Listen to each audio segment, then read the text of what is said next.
Hello students, HRM human resource management इसके कुछ topic हमने इससे पहले वाले वीडियो में डिस्कस किए थे और अब इसके कुछ टॉपिक हम इस वाले वीडियो में डिस्कस करेंगे। पहले वाले वीडियो में मैंने आपको आपके सब्जेक्ट का पूरा एक कंपाइल सिलेबस भी दिया हुआ है और उस वीडियो में आपके लास्ट ईयर के क्वेश्चन पेपर भी अटैच किया हुआ है। ठीक है, अब हम इसके टॉपिक स्टार्ट करते हैं। इसका सबसे पहले हमारे पास टॉपिक आ रहा है एम्प्लॉय रिक्रूटमेंट। एम्प्लॉय रिक्रूटमेंट एक सिंपल सी वो प्रोसेस है जहाँ पर हम हमारी कंपनी में या फिर हमारी फैक्ट्री में ज़्यादा से ज़्यादा लोगों को क्या करना चाहते हैं, रिक्रूट करना चाहते हैं कि ज़्यादा से ज़्यादा लोग हमारे साथ जुड़ के काम करें। इसकी डेफिनेशन कुछ इस तरीके से है। Recruitment means searching. Recruitment is a process that is encouraging more and more employees to apply. There is no contract establish in the recruitment. Recruitment में कोई कॉन्ट्रैक्ट नहीं किया जाता है एम्प्लॉयज़ से। बस हमें ज़्यादा से ज़्यादा लोग चाहिए, ज़्यादा से ज़्यादा मैन पावर चाहिए हमारी फैक्ट्री में, हमारे बिजनेस में, हमारे ऑर्गेनाइजेशन में। ठीक है, इसके बाद हम सोर्सेज ऑफ रिक्रूटमेंट पढ़ते हैं। सोर्सेज ऑफ रिक्रूटमेंट दो तरीके के किए जा सकते हैं, एक इंटरनल होते हैं, एक एक्सटर्नल। देखो, वर्ड से ही उस चीज़ का मीनिंग समझने की कोशिश करो। इंटरनल मतलब अंदर ही किसी को प्रमोशन दिया जा रहा है, अंदर ही किसी ना किसी का अपग्रेड किया जा रहा है, या फिर किसी को डिमोशन दिया जा रहा है, या फिर कोई एम्प्लॉय रिटायर हो रहा है, एक्स चीज़ हो रही है। एक्सटर्नल का सिंपल सा फंडा है कि कोई बाहर से आ रहा है, किसी का कोई naukri.com से आ रहा है, किसको एडवर्टाइजमेंट के थ्रू आ जा रहा है, कहीं प्लेसमेंट के थ्रू आ रहा है। मतलब वो हमारी कंपनी का अभी फ़िलहाल में एम्प्लॉय नहीं है, बट वो एक्सटर्नल सोर्सेज से कोई इंटरव्यू क्लियर करके, एग्ज़ाम क्लियर करके, प्लेसमेंट के थ्रू से बाहर से एक्सटर्नल तरीके से आ रहा है। Internal transfer, promotion, upgradation, demotion, retirement of employees, dependence of relative and decreasing of employees. Internal मतलब जो हमारे कंपनी के अंदर ही अंदर अगर कुछ हमारे एम्प्लॉयमेंट्स रिक्रूट किए जा रहे हैं। एंड एक्सटर्नल कोई बाहर से किसी कॉन्ट्रैक्ट की तरह, कहीं एजुकेशनल इंस्टीट्यूशन से, जैसे कॉलेज में प्लेसमेंट्स होते हैं, जहाँ पर जैसे यहाँ पे आपको फर्स्ट पॉइंट में दिख रहा होगा timesjob.com, naukri.com। तो मतलब इस थ्रू से कोई एम्प्लॉय हमारी कंपनी में या फिर हमारे बिजनेस में आ रहा है, तो ये एक्सटर्नल हो जाएगा। इंटरनल मतलब अंदर के अंदर व्यक्ति को हम अपग्रेड कर रहे हैं, रिक्रूट कर रहे हैं। एक्सटर्नल वो व्यक्ति बाहर से कहीं से आ रहा है। ठीक है, recruitment from the factory gates, ये वही प्रोसेस है। अब एम्प्लॉय सिलेक्शन देखो, रिक्रूटमेंट में भी हम एम्प्लॉय को हमारी कंपनी में, हमारी ऑर्गेनाइजेशन में लेकर आ रहे हैं, और सिलेक्शन में भी हम हमारी कंपनी में लेकर आ रहे हैं। रिक्रूटमेंट में कोई ऐसी चॉइसेस नहीं होती कि नहीं हम आपको सिलेक्ट कर रहे हैं, हम आपको सिलेक्ट नहीं कर रहे हैं। पर एम्प्लॉय सिलेक्शन में ये प्रोसेस ज़रूर हो जाती है कि जो बेस्ट कैंडिडेट होगा, जो best fit for the job होगा, उस व्यक्ति को सिलेक्ट किया जाएगा। सिलेक्शन थोड़ी सी नेगेटिव प्रोसेस होती है, बिकॉज हम दूसरे व्यक्ति को अगर सिलेक्ट नहीं कर रहे हैं तो ऑब्वियसली वो थोड़े अपसेट होंगे, हर्ट होंगे, बिकॉज वो जॉब करना चाहते थे। तो एक तरीके से थोड़ा सा ये नेगेटिव भी होता है। बट सिलेक्शन ये है कि हाँ, हमारे पास अगर 20 कैंडिडेट्स हैं और हमें उन 20 में से किसी बेस्ट ऑफ द 5 को चूज़ करना है, तो जो बाकी के 15 एम्प्लॉयज़ हैं वो मीन्स हम उन्हें एक तरीके से रिजेक्ट करेंगे। तो रिक्रूटमेंट का मतलब ये है कि हम बिल्कुल बल्क अमाउंट में, हमें मैन पावर चाहिए हमारे बिजनेस के लिए, और हम विदाउट एनी कॉन्ट्रैक्ट ये डील होती है। और एम्प्लॉय सिलेक्शन में ये होता है कि हम best of the best employ, हमारी जो जॉब के लिए बेस्ट फिट रहेगा, उसे सिलेक्ट करेंगे। ठीक है, हाँ, selection results in a contract, इसमें कॉन्ट्रैक्ट भी होता है, ये बात भी ज़रूर ध्यान रखना। अब देखो, कुछ तरीके के टेस्ट लिए जाते हैं एम्प्लॉयज़ के, ताकि हम ये पता कर सकें कि वो एम्प्लॉय कितना इंटेलिजेंट है, उसकी वर्क पावर क्या है, वो किस तरीके से सोचता है, उसकी पर्सनालिटी क्या है, उसका काम करने का तरीका क्या है, जो डिग्री उसने हमें बताई है उसके रिज्यूम में या फिर CV में, वो एक्चुअल में उस डिग्री की नॉलेज उसे है या नहीं है। तो इसमें 4 तरीके के टेस्ट दिए गए हैं: aptitude test, achievement test, personality test and interest test. Aptitude में आपकी सारी इंटेलिजेंस, आपको रीडिंग, राइटिंग, जो भी आपका रिस्पेक्टिव सब्जेक्ट है, जैसे अगर आप मैकेनिकल इंजीनियर हैं या फिर XYZ कुछ भी हैं, तो एटलीस्ट आपको जो भी आपकी डिग्री है या फिर जिस पोस्ट के लिए आपको हायर किया जा रहा है, उस पोस्ट की आपको नॉलेज हो। Achievement test, job knowledge and work sample test. Job knowledge, अगर आपने पहले से कहीं जॉब की है या फिर अगर आप जिस जॉब के लिए अप्लाई कर रहे हैं हमारे बिजनेस में या फिर हमारी कंपनी में, तो एटलीस्ट आपको ये पता होना चाहिए कि आप जो हम जॉब आपसे करवाने वाले हैं वो क्या जॉब है और उस बारे में आपको कुछ पता है या नहीं पता है। जैसे अगर हमें किसी सॉफ्टवेयर इंजीनियर, हमको कोई हमारी वेबसाइट बनानी है, तो हमें एटलीस्ट ये भी तो पता होना चाहिए ना कि हम जिस व्यक्ति को हायर कर रहे हैं, जिस एम्प्लॉय को हायर कर रहे हैं, उसको सॉफ्टवेयर डिज़ाइनिंग आना चाहिए, उसको वेब पेजेस बनाने आने चाहिए। तो ये वो चीज़ है। वर्क सैम्पल टेस्ट मतलब जो हम इन फ्यूचर आपसे काम करवाने वाले हैं उसका एक छोटा सा सैम्पल टेस्ट लिया जाता है कि एटलीस्ट आप उसको कर भी सकते हैं या नहीं कर सकते हैं। Personality test, objective, projective and substitution. देखो, सिचुएशन मीन्स लाइक आप ऑब्जेक्टिव हो, आप किस तरीके से डिसीजन लेते हो, आप प्रैक्टिकल हो या नहीं हो, आप बहुत ज़्यादा इमोशनल हो, आप किसी क्रिटिकल सिचुएशन को हैंडल कर सकते हो या नहीं कर सकते हो। बिकॉज हम जब एम्प्लॉय हायर करते हैं हम उसकी ओवरऑल पर्सनैलिटी का ध्यान रखते हैं, ठीक है। Next, interview methods. देखो ये बहुत अच्छा टॉपिक है और बहुत सही चीज़ है। इंटरव्यू मेथड वो होती है, जैसे कहीं कहीं रिटन टेस्ट होता है, उसके बाद इंटरव्यू मेथड्स होती है, और कहीं कहीं पर डायरेक्ट इंटरव्यू होते हैं हमारे, उसके बाद हमारा सिलेक्शन होता है। अब अलग अलग टाइप के इंटरव्यूज़ यहाँ पर बताए गए हैं। Informational, direct, stressed, follow up, behaviour, audition, group, screening. Information, आप जिस रिस्पेक्टिव जॉब के लिए अप्लाई कर रहे हो उसके बारे में आपको क्या इन्फॉर्मेशन है और आपकी खुद की कितनी नॉलेज है। डायरेक्टिव मतलब आपसे डायरेक्टली क्वेश्चंस किए जाएंगे और आपको एक थोड़ा सिचुएशन में डाला जाएगा कि आप उस चीज़ को कैसे हैंडल करोगे। Stress interview, stress in the sense आपको जानबूझकर एक ऐसी सिचुएशन में डाला जाता है कि जहाँ पर मे बी पॉसिबल है कि आप एक नेगेटिव डिसीजन ले लें, बट आपका कैसा रिस्पॉन्स रहेगा, आप किस तरीके से रिएक्ट करेंगे, ये वो डिपेंड करता है। फॉलो अप, आपके इंटरव्यू में बात का मीन्स आपका क्या प्रोसेस रहा है, क्या बिहेवियर रहा है, और behaviour interview, they are both a kind of a same. Audition and group interview. Group interview मतलब आपके सामने एक पैनल है 4-5 लोगों का, कुछ फीमेल्स होंगे कुछ मेल्स होंगे, दोनों व्यक्ति आपका इंटरव्यू लेंगे और सब लोग आपसे क्रॉस क्वेश्चंस करेंगे, आपसे बात करने की कोशिश करेंगे, आपको परखने की कोशिश करेंगे। सिंपल सा फंडा ये है कि एक से ज़्यादा व्यक्ति आपका इंटरव्यू ले रहा है, that is known age group interview. And screening interview, screening interview simple सा ये कह सकते हैं हम कि मीन्स लाइक जैसे आपने वीडियो कॉन्फ्रेंसिंग पे इंटरव्यू सुने होंगे, आपने टेलीफोनिक इंटरव्यू सुने होंगे, तो किसी भी स्क्रीन के द्वारा या फिर किसी टेक्नोलॉजी को यूज़ करके अगर हमारा इंटरव्यू हो रहा है तो ये वो है। टाइप्स ऑफ इंटरव्यू, ये इम्पॉर्टेंट है, इसे ज़रूर ध्यान से पढ़िएगा और कोशिश कीजिएगा कि अगर क्वेश्चन आए एग्ज़ाम में तो आप ये सारे पॉइंट्स अच्छे से क्लियरली विद एन एग्जाम्पल लिख कर आ सकें, ठीक है। Next, training and development. देखो, ट्रेनिंग एंड डेवलपमेंट में डिफरेंस भी आ सकता है। ट्रेनिंग एंड डेवलपमेंट में इनकी इंडिविजुअली डेफिनेशंस भी आ सकती हैं। Training, a term training has been traditionally used to describe the acquisition of technical knowledge and skill. Training is a current job oriented.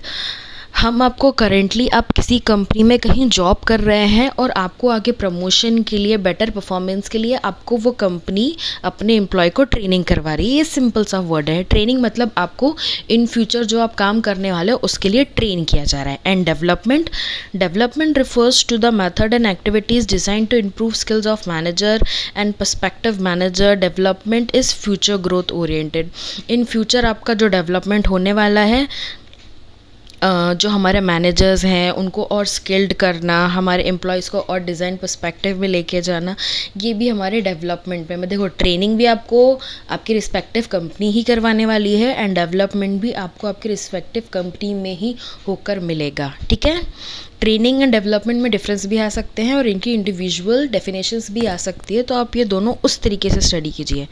Next, methods of training. अलग अलग methods हैं training की।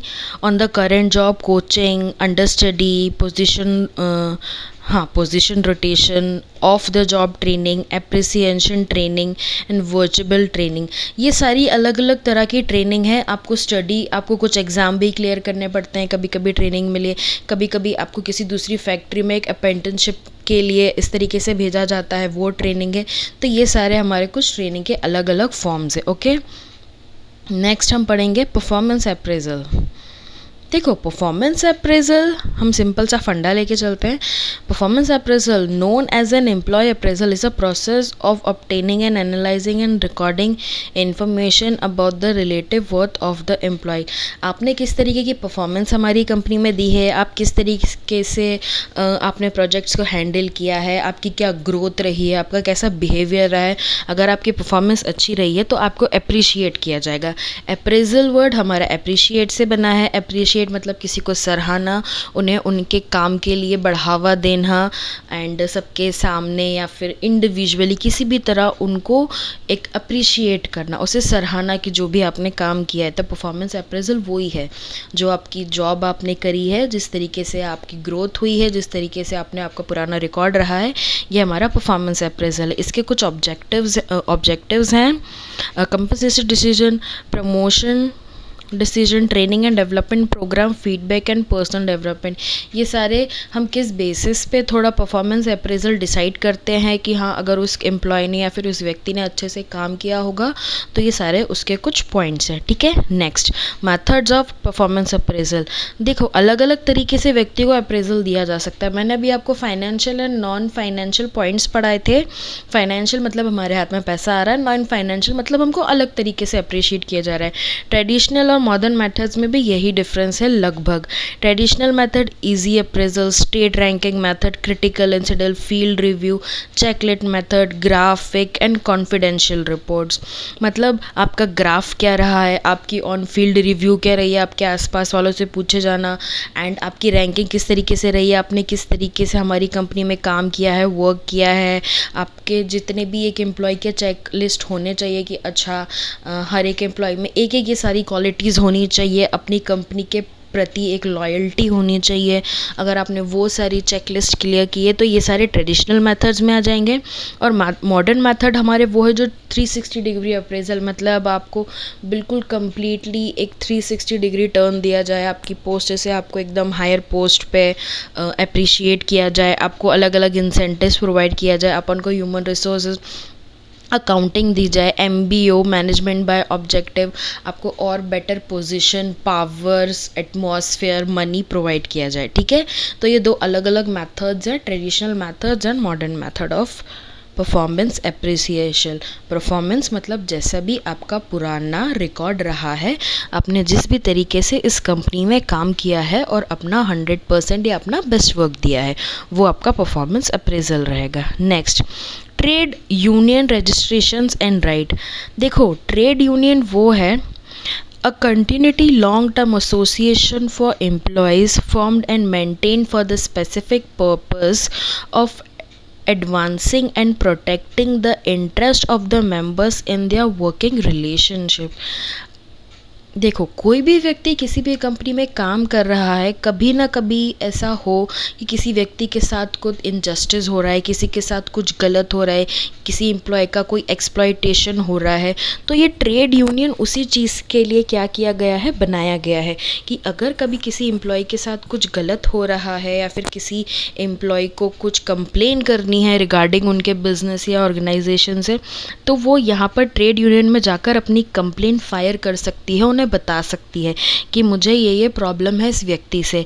ये long term process है और means like किसी एक व्यक्ति से आपको पर्टिकुलरली प्रॉब्लम है या फिर आपको पूरे एक ऑर्गेनाइजेशन का एक पर्टिकुलर कोई ऐसा सिस्टम है जो आपको प्रॉब्लम दे रहा है, तो वहाँ जाके अपना क्या कर सकते हैं, अपनी बात रख सकते हैं कि मुझे इस चीज़ से तकलीफ़ है। और वो लोगों के मजदूर संघ, हाँ एक मजदूर संघ आपने एक वर्ड सुना होगा, तो ये वही ट्रेड यूनियन एक लेबर कमीशन टाइप का है। ठीक है, यहाँ पर कुछ फंक्शंस लिखे हैं इसके, फंक्शंस ऑफ ट्रेड यूनियन: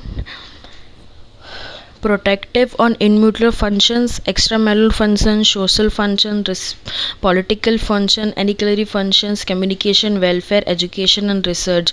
किसी व्यक्ति के साथ गलत ना हो, सोशल फंक्शंस रिस्पॉन्सिबल हो, पॉलिटिकल फंक्शंस ऐसा ना हो कि किसी नेता का या फिर किसी पॉलिटिकल पार्टी का हमारे ऊपर प्रेशर पड़ रहा हो, कम्युनिकेशन प्रॉपर हो, वेलफेयर का ध्यान रखा जा रहा है, एक प्रॉपर एजुकेशन उनके मजदूरों को प्रोवाइड की जाए कि अगर उनका डेवलपमेंट या ट्रेनिंग का वक्त आया है तो प्रॉपर रिसर्च इंश्योर्स की जाए कि कभी किसी के साथ कुछ गलत ना हो रहा है। जो ये जो ट्रेड यूनियन कमीशन है ना, जो पूरा ट्रेड यूनियन है, ये इन सारी चीज़ों का ध्यान रखता है कि किसी भी एम्प्लॉय के साथ कभी कुछ गलत ना हो, और अगर किसी एम्प्लॉय के साथ कुछ गलत हो रहा है तो वो एम्प्लॉय यहाँ पर जाके अपनी कंप्लेन बता सकता है, चाहे वो किसी एक पर्टिकुलर ऑर्गेनाइजेशन के प्रति हो या फिर एक पर्टिकुलर व्यक्ति के प्रति हो। ठीक है। Next, overview of Indian trade union. ये एक बहुत सही टॉपिक है, आप इसको ज़रूर पढ़िएगा। यहाँ पर ट्रेड यूनियन कब से इस्टेब्लिश हुआ है, किस तरीके से काम कर रहा है, अभी क्या काम कर रहा है, कुछ आने वाले इन फ्यूचर क्या ऑब्स्टिकल्स रहे हैं, और उसके बाद भी development and commission long and go चलता आ रहा है। The royal commission on labour in India has been observed. यहाँ पर क्या चीज़ें डिमांड की गई है, जैसे इंडिया में डेमोक्रेसी चलता है, by the people for the people of the people. तो अपने रूल्स एंड रेगुलेशंस, हमारे फंडामेंटल राइट को आगे रखकर ये एक ओवरव्यू है जो ट्रेड यूनियन हमारे इंडिया में ओवर चल रहा है। ठीक है। अब इसके आगे, meaning of industrial relation. Industrial relation is a whole field of relation that exist because of the necessary collaboration of man and women in the employment process of an industry. देखो, industrial relation मतलब है हमारी industry, मतलब एक तरीके से हमारा जो बिज़नेस ऑर्गेनाइजेशन है उसके साथ किस तरीके से काम कर रहे हैं।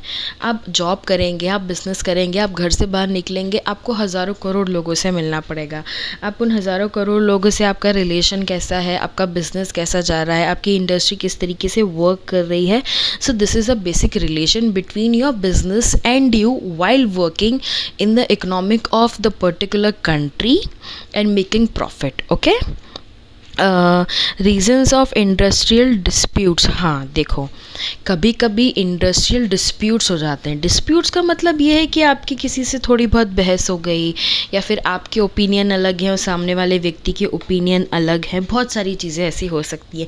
डिस्प्यूट्स मतलब थोड़ा सा कुछ हमारे व्यूज़ ना मिलना, या फिर हम किसी के काम को पसंद नहीं कर रहे हैं, या फिर हमारा काम कोई पसंद नहीं कर रहा है। Disputes like that.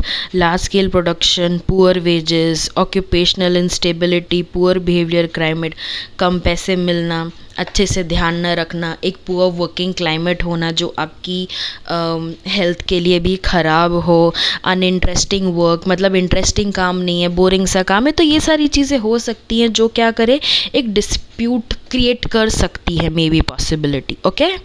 नेक्स्ट हमारा क्या है, prevention and settlement of industrial disputes. देखो, अगर दो लोगों के बीच में कुछ प्रॉब्लम आया है, या फिर अगर एम्प्लॉय और बिजनेस के बीच में कोई प्रॉब्लम आया है, तो ऐसा तो नहीं है प्रॉब्लम आई, हमने जॉब छोड़ दी, हम चले गए। हम उस चीज़ को सुधारने की कोशिश करते हैं। तो प्रिवेंशन एंड सेटलमेंट वही है। प्रिवेंशन, हम उसको सुधार रहे हैं। सेटलमेंट मतलब दोनों पक्ष की बात सुनी जा रही है, और फिर जो एक बेसिक निकल रहा है कि उसमें दोनों, ना बिज़नेस का नुकसान हो और ना एम्प्लॉय का नुकसान हो, उस तरीके से कुछ सेटलमेंट किया जा रहा है। Collective bargaining, preparation for negotiation, identifying bargaining issues, negotiation, settlement and contract agreement, conciliation. देखो, प्रिपरेशन ऑफ नेगोशिएशन मतलब ये मान लो कि बार्गेनिंग का थोड़ा और बेटर टर्म है नेगोशिएशन अधिकतर हम हमारी जॉब की सैलरी के फेज में करते हैं। मीन्स लाइक आप बोल रहे हो कि मुझे पर मंथ 60,000 चाहिए, बट कंपनी बोल रही है कि भैया मैं तो आपको 40,000 ही दे सकता हूँ। तो आपके बीच में और आपके कंपनी के बीच में क्या हुआ, थोड़ा नेगोशिएशन हुआ कि चलो ठीक है, हम ना 60 पे आते हैं ना 40 पर आते हैं, बीच का कुछ 50 का अमाउंट रख लेते हैं। तो ये नेगोशिएशन, कुछ बार्गेनिंग टाइप के इश्यूज़ हो गए। ठीक है। सेटलमेंट्स एंड कॉन्ट्रैक्ट, बहुत अधिकतर ऐसा होता है कि जब आप शुरू में जॉब कर रहे होते हैं तो कंपनीज आपसे कॉन्ट्रैक्ट साइन करवाती हैं, आपसे बॉन्ड साइन करवाती हैं। हो सकता है वो कॉन्ट्रैक्ट या बॉन्ड कभी कुछ इस तरीके से साइन किया गया हो जो इलीगल हो या फिर कुछ गलत हो। ठीक है। तो उन सारी चीज़ों को ध्यान में रखना, और चीज़ों को, और एम्प्लॉय के बीच में और बिजनेस के बीच में, इंडस्ट्री के बीच में चीज़ों को सेटल करवाना, this comes under this. Okay. Next, grievance handling. Grievance handling क्या है? The general interpretation of the term in any dissatisfaction that affects the performance of an organization. It may be expressed or unvoiced, written or oral, legitimate or ridiculous. देखो, आपको किसी व्यक्ति का काम नहीं पसंद आ रहा है, आपने कंप्लेन फाइल कर दी, सिंपल से वर्ड्स में यह है ग्रीवियंस हैंडलिंग। अलग अलग इसके स्टेजेस होते हैं। अगर आपकी बात मैनेजर नहीं सुन रहा तो वो मैनेजिंग डायरेक्टर के पास जाएंगे, मैनेजिंग डायरेक्टर नहीं सुन रहा वो सीईओ के पास जाएंगे, सीईओ नहीं सुन रहा वो बोर्ड ऑफ मेंबर्स के पास जाएंगे, बोर्ड ऑफ मेंबर्स नहीं सुन रहा वो चेयरमैन के पास जाएंगे। जैसे हमारे पास होता है स्टेट गवर्नमेंट, फिर उसके बाद हमारे पास सेंट्रल गवर्नमेंट। इस तरीके से जैसे हमारे पास कोर्ट्स होते हैं, हाई कोर्ट होता है, सुप्रीम कोर्ट होता है, ये अलग अलग स्टेटस है। अगर आपका केस यहाँ सॉल्व नहीं हो रहा है तो फिर आप उससे अपर वाले कोर्ट में अपील करते हैं मेरी बात सुनने के लिए कि आपकी जो भी प्रॉब्लम है उसको सुना जाए और आपका केस रीओपन किया जाए और आपकी प्रॉब्लम को सॉल्व किया जाए। तो ग्रीवियंस हैंडलिंग भी वही है। अगर आप किसी के परफॉर्मेंस से, अगर आप किसी के काम से खुश नहीं हैं, आप कुछ डिससेटिस्फैक्शन है, तो आप अपनी कंप्लेन रिटर्न में दे सकते हैं और बोल भी सकते हैं। इट्स नॉट इम्पॉर्टेंट कि हमारी कंप्लेन कुछ ऐसा रिटर्न पेपर कंप्लेन फाइल ही जाए, हम बोलकर भी हमारी कंप्लेन बता सकते हैं। इसके कुछ सोर्सेस होते हैं ग्रीवियंसेस के। वेजेस को लेकर हो सकता है, सुपरविजन को लेकर हो सकता है, वर्किंग कंडीशंस को लेकर हो सकता है और इंडिविजुअल एडवांटेजेस को लेकर हो सकता है मज़दूरों को पूरा पैसा ना दिया जा रहा हो सकता है कि जो सुपरवाइज़र है वो बहुत ज़्यादा क्रूअल हो, वो अपनी पावर्स का, अपने राइट्स का गलत इस्तेमाल कर रहा हो। वर्किंग कंडीशंस कुछ ऐसे हो सकते हैं जो हार्मफुल हो सकते हैं। इंडिविजुअल एडवांसमेंट, किसी एक व्यक्ति को ज़्यादा प्रेफरेंस दी जा रही है, किसी एक व्यक्ति को ज़्यादा अमाउंट पे किया जा रहा है, उसको सारे बेनिफिट्स दिए जा रहे हैं, बाकी लोगों के साथ भेदभाव हो रहा है, बाकी लोगों के साथ एक्सप्लॉयटेशन हो रहा है। तो ये सारे पॉइंट्स हमारे ग्रीवियंस हैंडलिंग में आ जाते हैं। ये हमारा ओवरऑल हो गया एचआरएम के 5 यूनिट के इम्पॉर्टेंट टॉपिक्स का एक शॉर्ट डिस्कशन। बाकी आपको और वीडियोस भी प्रोवाइड कर दिए जाएंगे जहां पर यूनिट वाइज ये चीज़ें और क्लियरली भी एक्सप्लेन्ड हैं। आप इन सारे टॉपिक्स को, सारे वीडियोस को अच्छे से देखिएगा, समझिएगा। And all the best for your exam students.